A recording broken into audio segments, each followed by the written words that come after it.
How can you love the world fully without being drawn into its suffering in a way that blocks your own efficacy?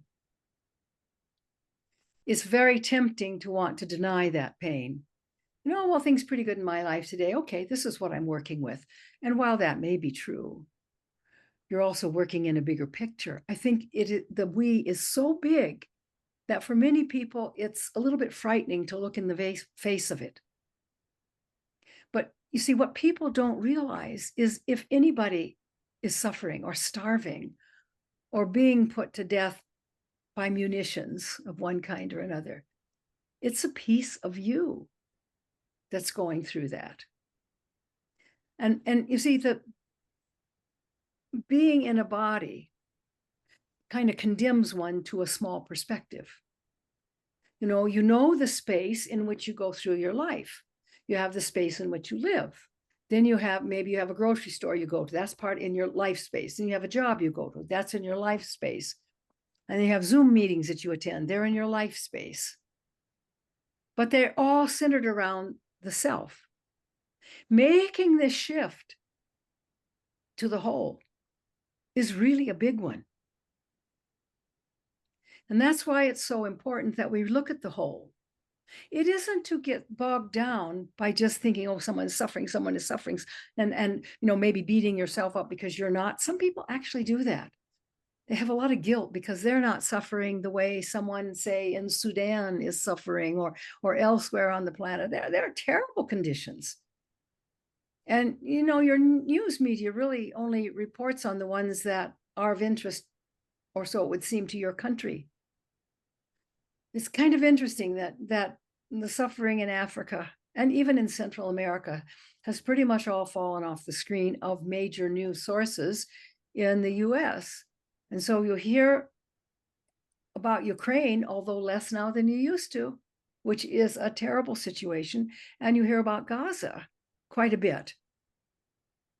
But you see, it's very hard to separate. See, the collective identity of the United States. Oh, that's really interesting because there's so much division right now. It's hard to see it as a collective identity. But I can tell you this: if for one reason or another, someone identified as, let's say, projected as a foreign enemy, seems so other than so, decides to drop a bomb on your major cities, 2 or 3 of them, maybe one on each coast and one in the middle. That would give us what? LA, Chicago, and New York or something.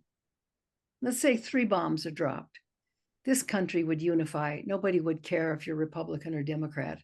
It wouldn't even matter. But you see, we don't really want to get to that place, do we? So one of the ways, and this is it. You say, oh, I'm suffering today. I stubbed my toe and I think I broke it. It's really hurting. By taking this suffering on, may I have removed a little bit from the whole. So let's say something happens and you go through a moment where you feel rejection for whatever reason.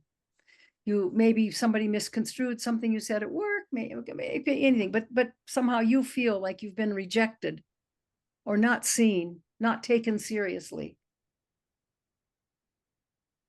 Allow that to be your contribution to all the people in these war zones who are not seen. They're not seen as humans at all. In fact, most of the time in those situations, they're seen as less than the animals, although the people that bomb people also bomb animals. And some people have no feeling about that at all. And so if you have this little piece of suffering, of rejection,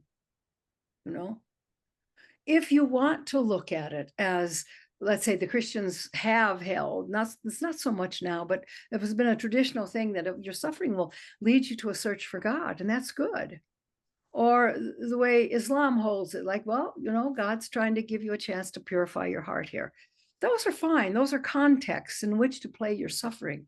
But there's another one that's just now coming about with the inauguration of a new age. And that is an offering to the we. the greater totality of humanity. Maybe you can make it even bigger and offer it for the suffering of all sentient beings, because suffering is just a part of this plane. And I know so many of you want to just hold that as a concept. Say, yeah, I get it. I know that. But I'm on my spiritual path here. And somehow you divorce yourself from this experience because maybe you haven't yet figured out how to open to suffering without losing yourself in it. And that doesn't really help you or anybody else, does it? If you lose yourself in it, then likely, you can do it from, you can use anger.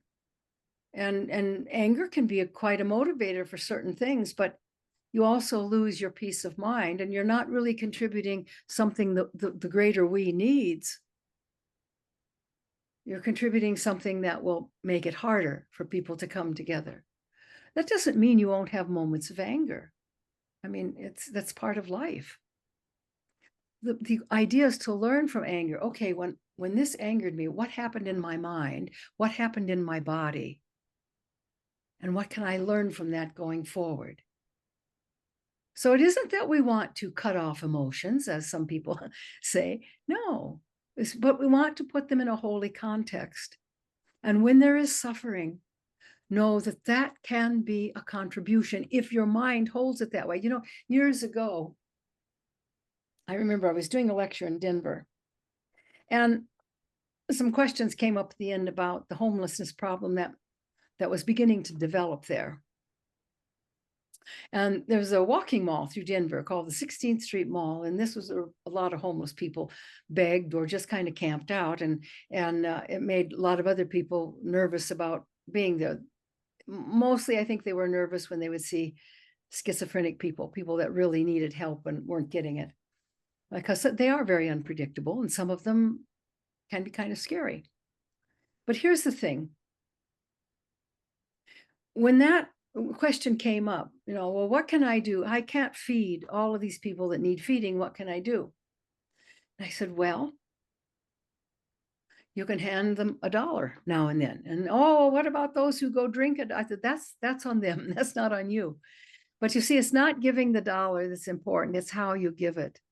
What are you doing with your mind when you give it?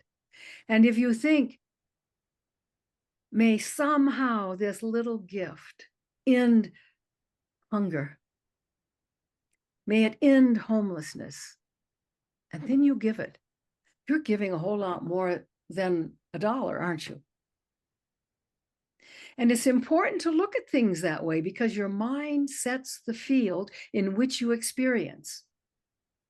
And it doesn't mean you come away from that saying, I just ended homelessness. No, I am a beacon of light holding the precious desire that all stomachs will be filled on this planet today. Now, you can look at the world and right now know that isn't going to happen. It's not going to happen in Africa. It's not going to happen in Gaza. And while it's better in Ukraine, there are other issues there that are so devastating we can't even really put them into words.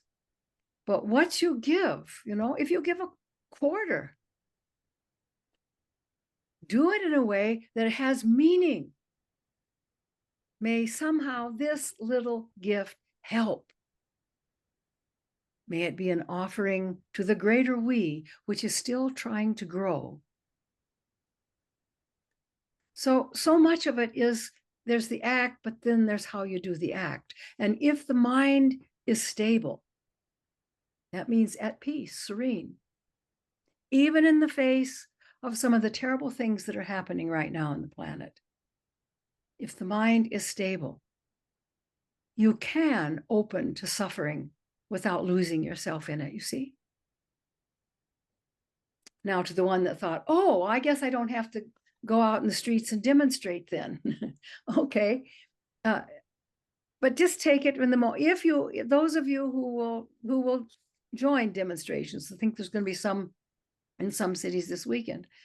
If you join them with the idea that somehow this is how your mission is playing out right now. Don't do it from anger. Don't do it from hatred. Do it from loving, whether it's this country or another country, enough to raise it to a higher level. And if you march with that kind of a mental framework or attitude, something wonderful can happen, because you look at people differently. It's not that you just find a new person to walk with and you just have idle chit chat holding a sign. Some people do that and call it marching for a cause. But basically, it's really what you do is you look into people's eyes and you want to see who's there. And you realize that everybody else that's on this march today is here because they have suffered in some way. Some are there because maybe they haven't experienced what's going on in this country ever before in their life. And so they're afraid they're going to be suffering more in the future. That's a different case, but it's suffering nonetheless, because the suffering isn't in the future, it's now. So you open to this suffering because it's ubiquitous, it's everywhere, whether you see it or not. And into that you pour from this beautiful heart a wise flow of compassion, not feeling sorry for someone. Pity is not the same as compassion. If there's pity, you've judged the person. Maybe not completely, but you have judged that they are worse off than you. And that might not be the case. If you could see it from a broader perspective, you may not know who's worse off. But with compassion, you see, this is how Thich Nhat Hanh was able to do his mission. You know, when the Vietnam War was going on and these people from all over Europe and the US were coming to his country, I mean, the country itself was split. And when he saw somebody hurting, he just took care of them. He didn't care if they were on the northern side of the border or the southern side of the border. He didn't even care if they were people coming from other places. And frankly, he endured much hatred for this. People spat upon him. How dare you attend to the wounds of those Americans? And he didn't see it that way. And he was fairly young, really. He didn't see it that way. He saw it as suffering. And in compassion, he opened his beautiful heart to ease the suffering. He never took sides on that war, ever. And he was very busy. Sometimes if he could find a scrap of food, it was always given away. He got very thin and sickly toward the end of the war because everything he found he was giving to somebody else. Now, those examples are really powerful because it doesn't occur to most people to serve in this way. And it's, for most people, it's all about who's right and who's wrong. Who's the perpetrator, who's the victim. And we understand this, but you just can't let your mind go there if you really want to do this part of your journey well. You have to just say, look, the world is suffering. Yes, and that's all the little birds in the air that have to breathe the smoke and the dust that comes from a city that's being decimated. Decimated, interesting word. That's used to mean demolish, but it really means to cut into 10 pieces, doesn't it? Anyway, when you think about it, there's just, you look at the horror of what's going on in certain places. And you have to know it's your horror too. I remember one time, this going back to the early days when people weren't familiar with how I saw karma or how I saw life, really. And we were talking about karma, and it was kind of came out of some questions in a workshop. And I said to someone, well, now let's say you're on one side of the street and there's been some construction on the other side of the street. And so you just happen to glance across the street and you see that there's this huge hole where the sidewalk's been taken out, and they're working with sewer lines or something down there, but there's this huge hole.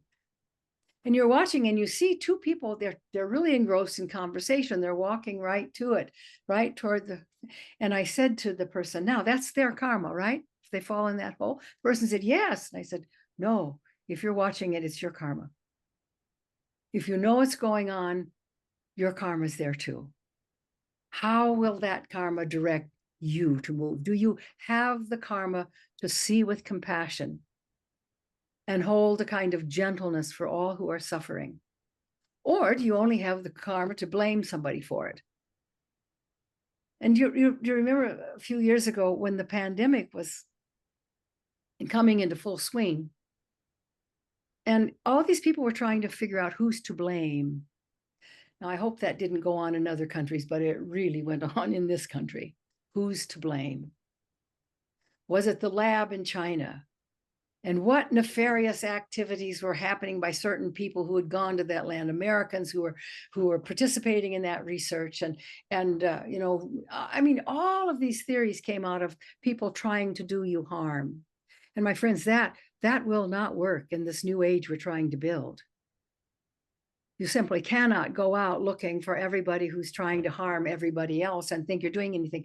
And finally, when I had a personal session with someone who was very upset about this and had been listening to a lot of alternative news and knew all these things about who was to really blame for this and this and this and this. And I finally said, even if you're right, so what? How are you better knowing who's to blame? Does that keep you or anybody else from contracting the COVID-19 virus? Is the world any better? Well, yes, the truth will make you free. I said, perhaps it will. But probably not if you're marching with a banner and maybe negating somebody else's version of truth. I mean, truth has gotten to be something that everybody now talks about it as if you may not know whom or what to believe nowadays. Excuse me. But this whole idea that there are various forms of truth is another way to just upset people. It's just another way to divide people. And this is the one thing that your time is about. It's coming together. Your compassion will bring you together with other people, but with yourself too. You know, sometimes you have to go out and find the parts of yourself that got somehow cordoned off or somehow held away. But compassion is the teacher here. Generosity is the avenue it takes. And I think when you look at the world right now, I don't think there's any doubt about the real need for compassion and generosity. You know, maybe your generosity just calls you to listen patiently as someone whom you don't agree with rants.